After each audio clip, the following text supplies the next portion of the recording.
Well, Coach, I thank you again for the contract extension. It really means a lot. Hopefully the fan base will finally give me some appreciation after all these years. Oh yeah, me too, man. I hope everyone loves you because throughout the years everyone hated you for some reason, even though you did nothing wrong. We'll see. Well, anyway, I'll see you out on the practice field. Gosh, nope. Nothing's new, Coach. Same frickin' story. What's going on, Falcons fans? Logan here. Welcome back to Rise Up Rundown, and if you're new here, welcome. So in this video, we're going to go over a very fun topic, and that is, who are the most underrated Atlanta Falcons players heading into 2022? Now, the difference with this video compared to how I did these videos in the past is we're going to go over more than just one player, because in the past, with the 2020 and 2021 video I made, we only went over one underrated player. And both times, ironically, it was Jake Matthews. But for this video, I kind of want to go over more than just one player that I have seen with my own eyes and heard with my own ears. They're getting a little too much hate and criticism from this fan base. And, you know, while there are maybe two players on this list that I've joked around about and my expectations aren't like that high for them, I'm also going to talk about them because I'm kind of stopping myself from criticizing them and joking about them a little too much. Because it's kind of like, I can definitely see why and how they could break out. So I will tone down the jokes on them a little bit. If that makes any sense, you will see a little more of what I mean when we go over the list. And we're just going to go over the list right now. So the first player on this list is Bryan Edwards. Now, when I made the video going over, did the wide receiving core for the Falcons improve in 2022? I went over, that we got Geronimo Allison and Bryan Edwards, and I was excited for Bryan Edwards, and it's not a bad thing, but the comments that I got, like, you all didn't seem to be as excited for him. Most of the comments were kind of on the lines of like, he's not great, he's good, but he's not all the way there yet, he's not proven it. And it's not a bad thing. I just simply was surprised. Like, I thought everyone was going to be super excited for Bryan Edwards, but it seems like nobody's on the same boat as me, so I want to try and, explain why I'm super high on Bryan Edwards. For one thing, he's still really new to the NFL, so he's got a lot of time to develop. As a rookie, he didn't really see the field all that much in 2020, and he really wasn't even supposed to get a lot of playing time last year because, Henry Ruggs and whatnot, they were still playing, but then Henry Ruggs, that happened, and then Bryan Edwards was kind of forced to play a lot more, and when he was out there, he got 500 yards for the season, and I don't remember how many touchdowns, 8 or 10, I can't remember, but basically, Bryan Edwards, when he was there for 12 games, he actually was doing pretty good, and he definitely got the recognition. And if he had played for the whole season, imagine he maybe would have been at least close to or have gotten to 1,000 yards for the season. He would have been really good. So that's just one thing. Bryan Edwards is definitely developing, and he's going to get more of an opportunity in the NFL. But the other thing is, I think he has the perfect offense to work with. Obviously, Arthur Smith loves to work with these bigger bodied receivers that are great run blockers, but as a receiver, they're also these taller, great hands, just these basketball players that everyone says. And Bryan Edwards is that kind of receiver. And I think he's got the right coach to work with. And pretty much every receiver around him, including Kyle Pitts, the tight end, if you count that as a receiver, they're basically like him, so he can grow and develop with all of those receivers that play just like him. He's just got to hope that the quarterback can throw it to him. But hey, Arthur Smith also brought in these guys that are good with contested catches, and, well, Bryan Edwards is good with contested catches, so just be aware of that. I think Bryan Edwards is a really good signing. Now, hold on, I'm not saying he's an elite signing. I'm not saying he's the next Julio Jones or anything, but I think this could be a really good year for Bryan Edwards, and I'm excited to see where this goes. So the next player, I won't go over him for too long because I did make a video about this already, but it's Jalen Mayfield.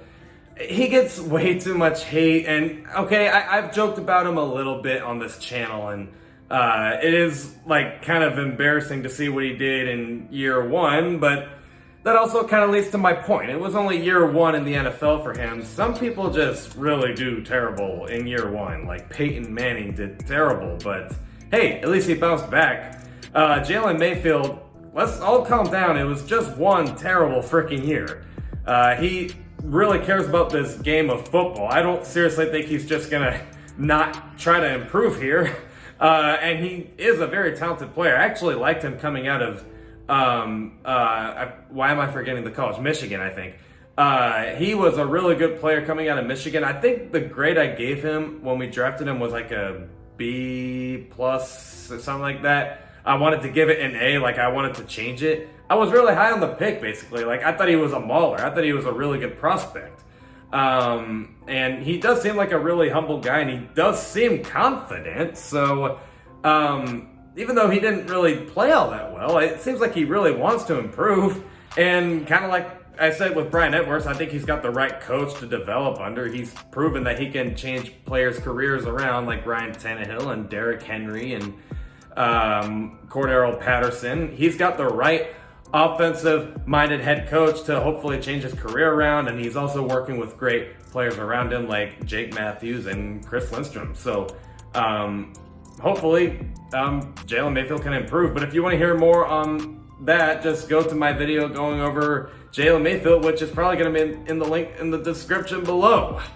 I was having a hard time describing that, but there you go. So this next player, I'm not going to explain this one for very long. Jake Matthews. So the hate for this player has died out a little bit. Like I think people are kind of finally recognizing how good he is. When he got restructured, everyone kind of congratulated him. So it finally seems like people are liking him a lot more than they used to. But I've still seen some hate comments with Jake Matthews. Listen, he literally got restructured. He's been here since like the 2014 draft or whatever, and he's been a very solid left tackle. There's a reason he hasn't left, and Jake Matthews is just really freaking good. Like he's been the only offensive lineman that we've had throughout the years that has been that consistent, I'd argue. I guess except Alex Mack, but I don't know what else to tell you. Like Jake Matthews getting extended over and over and being here since 2014. I don't know what more proof you need that he's underrated. I don't know why he gets hated in the first place. I literally don't know why he gets hated, but I shouldn't have to explain why he's good, but he is very good. And yeah, you should really watch Jake Matthews play. And then this last player, I admit I give way too much crap about. I really do. But I want to try and slow down the hate that I give him, Marcus Mariota. So I admit my expectations aren't like that high, and you're probably wondering, well, why is he even on the list if you're not that high on him? Because I can kind of see why it could work out for him. For one thing, he clearly came to Atlanta to just kind of try again with the whole starting quarterback thing. I think being a backup with the Raiders kind of made him learn a little more. And I think he grew a little more confidence because with Tennessee, I think the expectations were a little too high as a young quarterback and just everything that was happening, like the coaching changes and the expectations being too high. Sometimes those are just not easy to handle, especially if you're just getting your feet wet into a big business like that. And then he gets benched, and then he is a backup, and I think you could see him develop more confidence when he was out there with the Raiders. You were seeing him use his mobility more. You were seeing him throw with more confidence, and I think he kind of brought in a little more swagger than he used to. So I think he kind of needed that adversity to kind of grow as a player. And again, I'm not going to act like I know him personally, but it's just like I'm hoping that whatever he went through made him kind of become a better person is what I'm saying. So Marcus Mariota, I think the adversity hopefully was a good thing for him. I think he kind of needed kind of a wake-up call. And hey, the expectations aren't really all that high. So now he's kind of got like that underdog mentality. And that's sometimes a little better than having to worry about the world relying on you, I guess.